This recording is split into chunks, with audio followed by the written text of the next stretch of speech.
ಮೊದಲು ನನಗೆ ಕನ್ಫ್ಯೂಸ್ ಏನೈತೆ ಅಂತಂದ್ರೆ ಪ್ರಿಯಾಂಕಾ ಈ ಹೆಸರು ಗಂಡೋ ಹೆಣ್ಣು ಅನ್ನೋದೇ ಗೊತ್ತಾಗೋಲ್ದು. RSS ಕುರಿತಾಗಿ ಅನೇಕ ಹೇಳಿಕೆಗಳು ಈಗ ವ್ಯಕ್ತವಾಗ್ತಾ ಇವೆ. ಪ್ರಿಯಾಂಕ್ ಖರ್ಗೆ ಅವರು CMಗೆ ಒಂದು ಪತ್ರವನ್ನು ಬರೆದಿರ್ತಾರೆ. RSSನ ಕಾರ್ಯಚಟುವಟಿಕೆಗಳೇನಿದೆ ಆ ಕಾರ್ಯಚಟುವಟಿಕೆಗಳು ಕೇವಲ ಖಾಸಗಿ ಪ್ರದೇಶಗಳಲ್ಲಾಗಲಿ ಅಥವಾ ಖಾಸಗಿ ಒಡೆತನಗಳಲ್ಲಾಗಲಿ ಆಗಬೇಕಾಗಿರುವಂಥದ್ದು. ಆದರೆ ಅವು ಸರ್ಕಾರಿ ಸ್ಥಳಗಳಲ್ಲಿ ಆಗ್ತಾ ಇವೆ, ಅವುಗಳನ್ನು ಬ್ಯಾನ್ ಮಾಡಬೇಕು ಅಂತ ಹೇಳಿ ಪ್ರಿಯಾಂಕ್ ಖರ್ಗೆ ಅವರು ಒಂದು ಪತ್ರವನ್ನು CMಗೆ ಬರೆದಿರ್ತಾರೆ. CM ಅವರು ಅದಕ್ಕೆ ಉತ್ತರವನ್ನು ಇನ್ನೂ ಕೊಟ್ಟಿಲ್ಲ.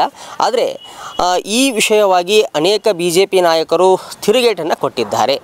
ಸೊ ನಾವು ಈ ಹಿಂದೆ ಒಂದು 12 ದಿನಗಳ ಹಿಂದೆ ನಾರಾಯಣ್ ಸಾಬ್ ಭಾಂಡ್ಗೆ ಏನಿದ್ದಾರೆ, ಬಾಗಲಕೋಟೆಯ MLC ಆಗಿರುವಂತಹ ನಾರಾಯಣ್ ಸಾಬ್ ಭಾಂಡ್ಗೆ ಅವರು ಮನೆಗಳಲ್ಲಿ ಶಸ್ತ್ರಾಸ್ತ್ರಗಳನ್ನು ಇಡಬೇಕು, ಶಸ್ತ್ರ ಮತ್ತು ಶಾಸ್ತ್ರ ಎರಡೂ ಪ್ರಮುಖವಾಗಿ ಇರಬೇಕು, ನಮ್ಮನ್ನು ನಾವು ರಕ್ಷಣೆ ಮಾಡಿಕೊಳ್ಳಿಕ್ಕೆ ಶಸ್ತ್ರ ಬೇಕಾಗುತ್ತೆ ಅಂತ ಹೇಳಿ ಒಂದು ಹೇಳಿಕೆಯನ್ನು ಕೊಟ್ಟಿರ್ತಾರೆ. ಸೊ ಅದಕ್ಕೆ ಪ್ರಿಯಾಂಕ್ ಖರ್ಗೆ ಅವರು ಒಂದಿಷ್ಟು ತಿರುಗೇಟನ್ನು ನೀಡಿರ್ತಾರೆ. ತಿರುಗೇಟು ಅಂದರೆ ಉತ್ತರವನ್ನು ಕೊಟ್ಟಿರ್ತಾರೆ. ಇವರು ಹಿಂದೂ ಧರ್ಮವನ್ನು ಕಾಪಾಡಲಿಕ್ಕೆ ಶಸ್ತ್ರಗಳನ್ನು ಇಡಿ ಅನ್ನುವಂತಹ ಮಾತುಗಳನ್ನು ಹೇಳೋದಾದರೆ, ಹಿಂದೂ ಧರ್ಮ ಒಂದು 3000 ವರ್ಷಗಳ ಹಿಂದೆನೇ ಹುಟ್ಟಿದೆ, ಅದು ತನ್ನ ಅಸ್ತಿತ್ವವನ್ನು ಕಾಪಾಡಿಕೊಂಡೇ ಬಂದಿದೆ. ಸೊ ಹೀಗೆ ಇವರೇನು ಕಾಪಾಡ್ತಾರೆ ಅಂತ ಹೇಳಿ ಒಂದಿಷ್ಟು ಮಾತುಗಳನ್ನು ಸಹ ಹೇಳಿರ್ತಾರೆ. ಹೀಗೆ ಅನೇಕ ನಾಯಕರು ತಮ್ಮದೇ ಆಗಿರುವಂತಹ ಶೈಲಿಯಲ್ಲಿ, ತಮ್ಮದೇ ಆಗಿರುವಂತಹ ಧಾಟಿಯಲ್ಲಿ ಹೇಳ್ತಾನೆ ಬರ್ತಿದ್ದಾರೆ. ಆದರೆ ಈಗ ಇವತ್ತಿನ ಒಂದಿಷ್ಟು ವಿದ್ಯಮಾನಗಳನ್ನು ನಾವು ನೋಡ್ತಾ ಹೋದಾಗ ನಾರಾಯಣ್ ಸಾಬ್ ಭಾಂಡ್ಗೆ ಅವರು ಒಂದು ಮಾತನ್ನು ಹೇಳಿದ್ದಾರೆ. ಪ್ರಿಯಾಂಕ್ ಖರ್ಗೆ ಏನಿದ್ದಾರಲ್ಲ, ಇವರು ಪ್ರಿಯಾಂಕ ಅಥವಾ ಪ್ರಿಯಾಂಕಾನ, ಇದು ಅರ್ಥ ಗೊತ್ತಾಗ್ತಾ ಇಲ್ಲ ನನಗೆ, ಗಂಡೋ ಹೆಣ್ಣು ಏನೂ ಅರ್ಥ ಆಗ್ತಾ ಇಲ್ಲ ನನಗೆ ಅಂಥೇಳಿ ಈ ನಾರಾಯಣ್ ಸಾಬ್ ಭಾಂಡ್ಗೆ ಅವರು ಹೇಳಿರುವಂತಹ ಮಾತುಗಳು. ಇವಾಗ ನಾವೇನು ನೋಡ್ತಾ ಇದ್ದೀವಿ, ಇದು ನಾರಾಯಣ್ ಸಾಬ್ ಭಾಂಡ್ಗೆ ಅವರ ಒಂದು ಕಚೇರಿ, ಇದು ಬಾಗಲಕೋಟೆಯಲ್ಲಿದೆ. ಸೊ ಒಳಗಡೆ ನಾರಾಯಣ್ ಸಾಬ್ ಭಾಂಡ್ಗೆ ಅವರಿಲ್ಲ, ಯಾವುದೇ ಒಂದು ಕಾರ್ಯಕ್ರಮದ ನಿಮಿತ್ತವಾಗಿ ಹೊರಗಡೆ ಹೋಗಿದ್ದಾರೆ ಅನ್ನುವಂತಹ ಮಾಹಿತಿಗಳು ಈಗ ಲಭ್ಯವಾಗ್ತಾ ಇವೆ.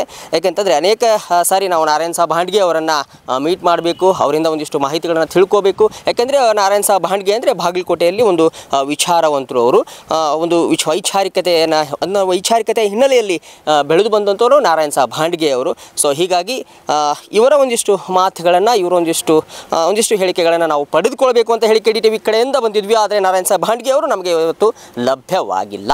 ಕಳೆದ 2-3 ಸಾರಿ ನಾವು ನಾರಾಯಣ್ ಸಾಬ್ ಭಾಂಡ್ಗೆ ಅವರನ್ನು ಮೀಟ್ ಮಾಡಬೇಕು ಅನ್ನುವಂತಹ ದೃಷ್ಟಿಯಲ್ಲಿ ಅವರ ಮನೆಗೂ ಸಹ ಹೋಗಿದ್ವಿ. ಆದರೆ ನಾರಾಯಣ್ ಸಾಬ್ ಭಾಂಡ್ಗೆ ಅವರು ನಮಗೆ ಲಭ್ಯವಾಗ್ತಾ ಇಲ್ಲ. ಕಾರಣ ಅವರು ಬೇರೆ ಬೇರೆ ಒಂದಿಷ್ಟು ಪ್ರೋಗ್ರಾಮ್ಗಳಿರ್ತವೆ, ಅವ್ರದ್ದೇ ಆಗಿರ್ತಕ್ಕಂತಹ ಕೆಲವಿಷ್ಟು ಬೇರೆ ಬೇರೆ ಕಾರ್ಯಗಳಿರ್ತವೆ. ಸೊ ಆ ನಿಟ್ಟಿನಲ್ಲಿ ನಾರಾಯಣ್ ಸಾಬ್ ಭಾಂಡ್ಗೆ ಅವರು ಇವತ್ತು KDTVಗೆ ಲಭ್ಯವಾಗ್ತಾ ಇಲ್ಲ. ನೋಡೋಣ, ಮತ್ತೆ ನಾರಾಯಣ್ ಸಾಬ್ ಭಾಂಡ್ಗೆ ಅವರು ನಮ್ಮ ಒಂದು ಕಾಂಟ್ಯಾಕ್ಟ್ಗೆ ಸಿಕ್ಕರೆ ಇದರ ಬಗ್ಗೆ ಮಾತನಾಡಿಸೋಣ. ಇವತ್ತು RSS ಅಂತ ಹೇಳಿ ಅಥವಾ ಇನ್ನೊಂದು ಅಂತ ಹೇಳಿ ಏನೇನೋ ವಿಷಯಗಳು ಈಗ ಓಡಾಡ್ತಾ ಇವೆ. ಸೊ ಕೊನೆಗೆ ಎಲ್ಲಿ ಮುಟ್ಟುತ್ತೆ ಈ ವಿಷಯ, ಏನಾಗುತ್ತೆ ಅನ್ನುವಂಥದ್ದನ್ನು ಸದ್ಯದಲ್ಲೇ ರಿವೀಲ್ ಮಾಡುವಂತಹ ಪ್ರಯತ್ನವನ್ನು ನಾವು KTTVಯಿಂದ ಮಾಡೋಣ. ಸೊ ಆಗಿದ್ದಿಷ್ಟು ಆಗಿದ್ದನ್ನು ಇದ್ದಂತೆ ಹೇಳುವಂತಹ ಪ್ರಯತ್ನ ನಮ್ಮದು, ಸಹಕಾರ ನಿಮ್ಮದು ಅಂತ ಹೇಳ್ತಾ ಮತ್ತೊಂದು ರೋಚಕ ವಿಭಿನ್ನವಾಗಿರುವಂತಹ ಸ್ಟೋರಿಯೊಂದಿಗೆ ಮತ್ತೆ ಬರ್ತೀನಿ. ಅಲ್ಲಿವರೆಗೂ ನಮಸ್ಕಾರ, ವಂದೇ ಮಾತರಂ. ನಾನು ಪ್ರವೀಣ್ ಹಡ್ಪದ್.